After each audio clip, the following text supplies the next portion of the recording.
ईश्वर आपको आज तक इसलिए भी नहीं मिला है क्योंकि आपको बताने वाले लोग ऐसे हैं जिनको खुद भी ईश्वर का कुछ पता नहीं है, लेकिन फिर भी वो मार्गदर्शन करते हैं। जिन्होंने सत्य को नहीं जाना, जिन्होंने कभी सत्य को नहीं पाया, लेकिन फिर भी मार्गदर्शन देने का मजा नहीं छोड़ पाते, क्योंकि मार्गदर्शन में बड़ा मजा है। सारी दुनिया में अगर सबसे ज्यादा कोई चीज दी जाती है तो वह है मार्गदर्शन, और सबसे कम अगर कोई चीज ली जाती है तो वो भी है मार्गदर्शन। देता सब कोई है लेकिन लेता कोई नहीं। जब भी आपको मौका मिल जाए किसी को सलाह देने का तो आप चूकते नहीं। जरूरी नहीं है कि आप सलाह देने योग्य हैं भी या नहीं भी। जरूरी नहीं है कि आपको कुछ पता भी हो जो आप कह रहे हैं, लेकिन जब कोई दूसरे को सलाह देनी हो तो शिक्षक होने का मजा आप छोड़ नहीं पाते हैं। शिक्षक होने में क्या मजा है, आप तत्काल ऊपर हो जाते हैं और दूसरा तुरंत आपसे नीचे हो जाता है। यदि आपसे कोई दान मांगने आए तो 2 पैसे देने में आपको कितना मुश्किल होता है। यदि आपसे कोई मदद मांगने आए तो आपको कितना मुश्किल, कितना कष्ट होता है। लेकिन सलाह देने में जरा भी कष्ट नहीं होता, क्योंकि जो आपके पास है ही नहीं उसे देने में कष्ट कैसा।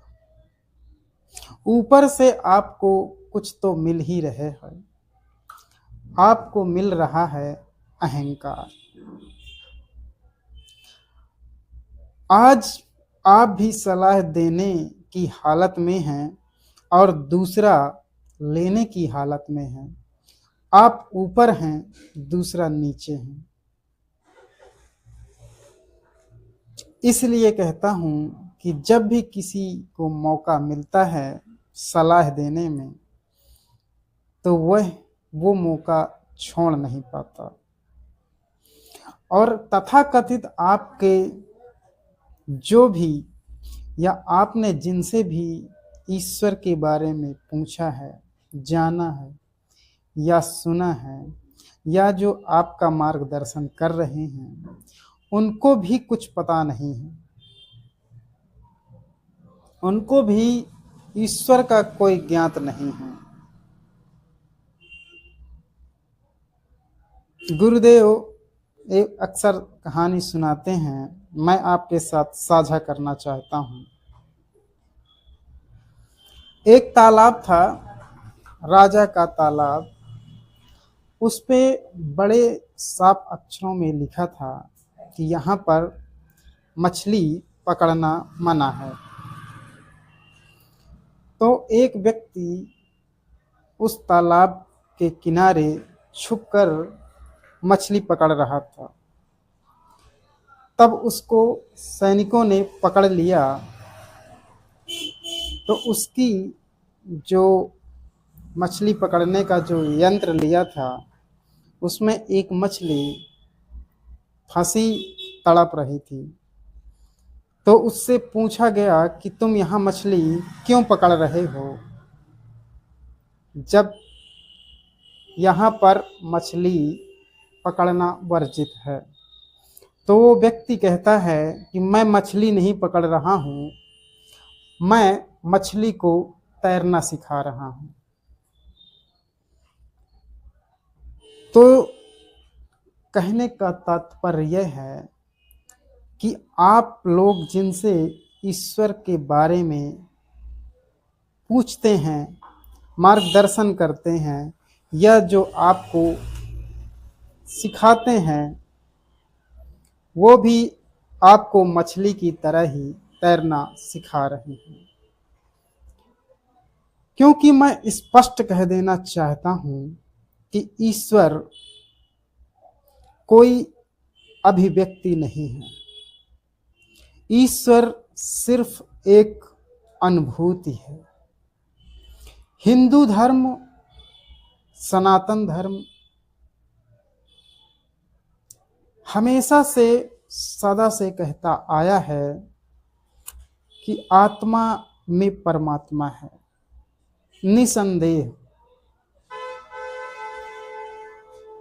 आत्मा में परमात्मा है।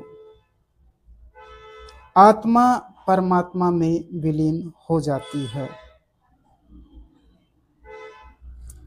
लेकिन यह अनुभव व्यक्ति का स्वयं का अनुभव होता है।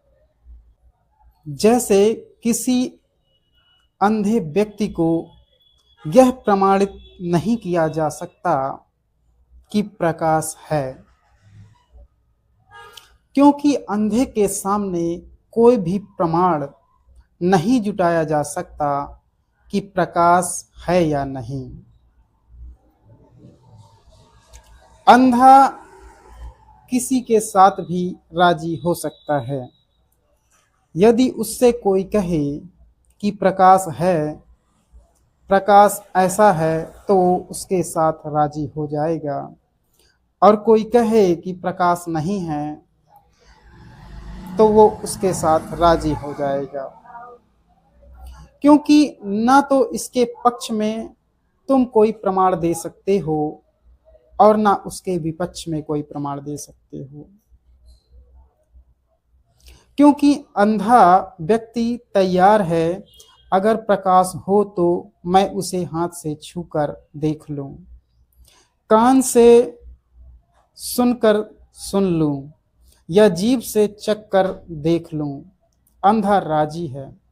उसके पास जो भी इंद्रियां हैं, उन इंद्रियों के माध्यम से प्रमाण मिल सकता है, तो अंधा प्रमाण खोजने के लिए राजी है। लेकिन हाथ प्रकाश को छू नहीं सकते, फिर भी प्रकाश है। और कान प्रकाश को सुन नहीं सकते, फिर भी प्रकाश है। और जीभ प्रकाश का स्वाद नहीं ले पाएगी, फिर भी प्रकाश है। और नासारंध प्रकाश की गंध नहीं पा सकेंगे, फिर भी प्रकाश है। और अंधे की चार इंद्रियां जिसको कहें कि कोई प्रमाण नहीं है, अंधा कैसे मानने को राजी हो सकता है कि प्रकाश है या प्रकाश नहीं है? क्योंकि अंधे की सीमा के भीतर प्रमाण नहीं जुटाए जा सकते। इससे कोई चीज गलत नहीं हो जाती। इससे यह भी हो सकता है कि अंधे की सीमा बहुत कम सीमित है। अंधे की सीमा भी बड़ी की जा सकती है। अंधे की आंखें ठीक की जा सकती हैं। आंखों के ठीक होते ही प्रकाश का प्रमाण मिल जाएगा। उसी प्रकार जैसे कोई व्यक्ति यदि ईश्वर का प्रमाण चाहता है या ईश्वर की अनुभूति चाहता है, तो वो किसी के अनुभव से ईश्वर की अनुभूति नहीं कर सकता है, क्योंकि अनुभव स्वयं के होते हैं और अनुभव कभी उधार नहीं लिए जा सकते। यदि बुद्ध ने जाना, मीरा ने जाना, कबीर ने जाना, मोहम्मद ने जाना, जीसस ने जाना कि ईश्वर क्या है, तो वो किसी व्यक्ति को यह प्रमाण नहीं दे सकते हैं कि ईश्वर ऐसा है या ईश्वर वैसा है। ईश्वर एक स्वयं की अनुभूति है। जब किसी व्यक्ति का हृदय जिस प्रकार से वर्षा ऋतु के आगमन के पहले धरती अपने दरारें खोल देती है ताकि उसमें पानी समा सके, जब किसी व्यक्ति का हृदय ईश्वर के प्रति, ईश्वर के अनुभूति के प्रति हृदय के दरवाजे खोल देता है, तब उसमें सत्य का प्रकाश प्रवाहित होने लगता है।